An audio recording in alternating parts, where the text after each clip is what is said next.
আলাইকুম ভাই। কোন ভাই ভোট দেবেন কিসে ভাই? জনগণের প্রথম ভোট দাঁড়িপাল্লার পক্ষে হোক। ও আচ্ছা আচ্ছা ভাই, আপনি কিসে ভোট দেবেন? আমি ভাই হচ্ছে নৌকামাখা ভোট দেব। কেন, আপনি কি আওয়ামী লীগের দালাল?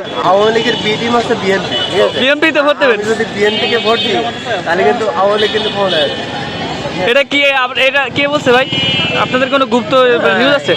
এইটা হচ্ছে আমাদের সিক্রেট একটা পলিসি, ঠিক আছে? মানে বিষয়টা বুঝলাম না, একটু খুলে বলেন। এটা খোলাখুলির তো কোনো বিষয় নেই এখানে। আমরা আপনি বললেন যে আপনি একটু বললেন যে আপনার নেতা শেখ মুজিব, তাহলে আপনার হাতে জামাতের ইয়ে কেন? ও এটা হচ্ছে যখন যে দলই ক্ষমতা আসবে তখন আমি খাইতাম। যখন যে দল ক্ষমতা আসবে তখন সেই দল। এই যে ভাই আছে, ভাই ছাত্রলীগের বড়জন কিন্তু লিডার ছিল, হ্যাঁ। তো এখন আপনার জামাত হয়ে গেছেন? হ্যাঁ এখন আমরা যাও ভাই একটু সুবিধাবাদী দালা। হ্যাঁ। কোন হলো ভাই, সব তরকারিতে কাটে। কথা হবে একটাই, তরুণ প্রজন্মের প্রথম ভোট দাঁড়িপাল্লার পক্ষে হবে ইনশাআল্লাহ।